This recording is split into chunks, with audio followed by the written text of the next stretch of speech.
혹시 동창회 가보셨어요? 오랜만에 나갔는데 충격받은 적 있으시죠? 학창시절 내내 선생님의 사랑을 독차지했던 그 모범생 친구 매사 완벽하고 단 한 번의 일탈도 없었던 그 친구가 세상 찌들어 사는 겁니다. 아니면 아직까지 혼자이거나요? 그 완벽한 스펙을 가지고도요. 그런데 옆 테이블을 보세요. 수업 시간에 맨 뒤에서 몰래 놀다가 선생님께 자주 혼났던 그 친구. 그 친구가 싱글벙글 웃으면서 나 이번에 남편이랑 유럽 갔다 왔잖아. 이러고 있는 거예요. 이상하죠? 인생이 불공평하게 느껴지잖아요. 도대체 왜 놀던 여자가 연애도 잘하고 결혼 생활도 잘하고 사회생활까지 잘하는 걸까요? 오늘 그 불편한 진실을 낱낱이 파헤쳐 보겠습니다. 핵심은 하나예요. 놀던 여자는 시험 공부 대신 소통 연습을 했기 때문입니다. 모범생은요, 인생을 수학 문제 풀듯이 접근합니다. 세상에는 정답이 있다고 믿죠. 착하게 살면 복이 온다. 스펙 좋으면 좋은 사람 만난다. 이 공식이 맞다고 생각해요. 그래서 연애를 시작할 때도요, 마치 체크리스트를 만들듯 시상대방의 조건을 따집니다. 착한 사람, 성실한 사람, 안정적인 사람. 이 세 가지 조건을 통과하면 이 사람은 정답이겠군 하고 관계에 뛰어들죠. 문제는요, 인생과 관계에는 정답이 없다는 사실이에요. 여러분, 수학 금백점을 목표로 하잖아요. 하지만 인생에서 100점을 맞겠다고요? 그건 그냥 불가능해요. 인생은 변수투성이고 상대방은 살아 숨쉬는 변화무쌍한 존재거든요. 이 모범생 친구들은요, 자기가 세운 공식대로 상대방이 움직이지 않으면 멘붕에 빠집니다. 이건 내가 알던 연애가 아닌데 이 사람 왜 이렇게 행동하지? 왜냐하면 그들은 책으로만 사랑을 배웠으니까요. 이론은 완벽해요. 하지만 실전 경험치가 제로에 가깝습니다. 관계의 작은 실패, 사소한 다툼, 이런 예측 불가능한 상황에서 모범생은 바로 무너져 버려요. 마치 A+ 학점을 받기 위해 밤새워 공부했던 것처럼 관계를 완벽하게 통제하려 들죠. 그런데 통제가 안 되니 결국 이 관계는 틀렸다고 결론짓 문을 쾅 닫아버립니다. 아니면 상대방을 자신이 원하는 정답의 틀에 억지로 끼워 맞추려고 시도하죠. 이게 바로 관계의 헬게이트가 열리는 순간입니다. 반면에 놀던 여자들은 어땠을까요? 그녀들은 학교 다닐 때 성적표에 집착하지 않았어요. 대신 사람과의 관계의 만점이 없음을 몸으로 먼저 깨달았습니다. 논다는 건 단순히 술 마시고 춤춘다는 뜻이 아니에요. 그건 다양한 사람들과 의수많은 시뮬레이션을 경험했다는 뜻입니다. 학교에서 놀던 친구들은요, 매일매일 실전 경험을 쌓았습니다.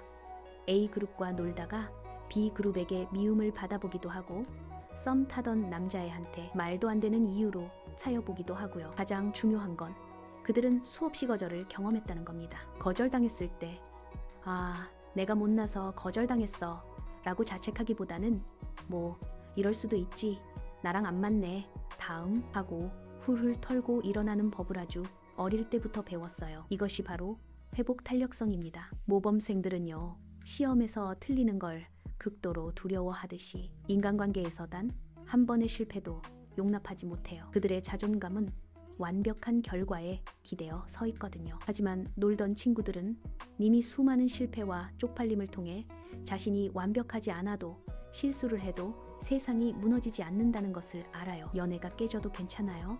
싸워도 괜찮아요. 왜냐하면 그녀들은 이미 수많은 관계의 고통을 겪고 공감 근육을 단련했기 때문입니다. 놀던 여자들이 연애를 잘하는 결정적인 이유가 또 있습니다.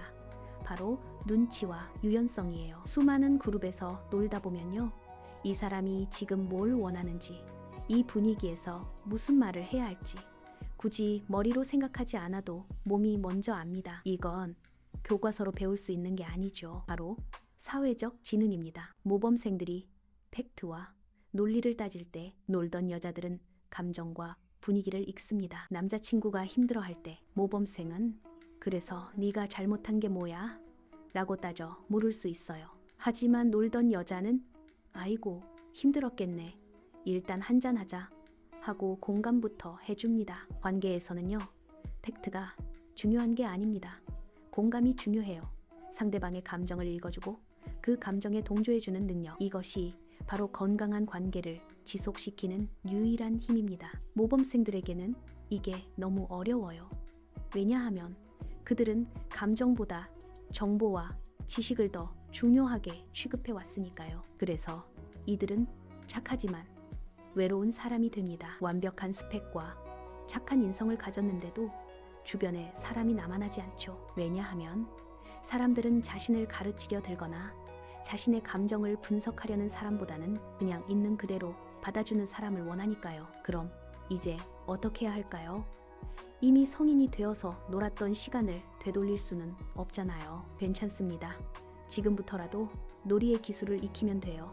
이건 타고나는 게 아니라 근육처럼 키울 수 있는 겁니다. 첫째, 정답을 찾으려는 강박을 버리세요. 연애나 결혼 생활이 힘들다는 건 당연한 겁니다. 힘들 때마다 내가 결혼을 잘못했나?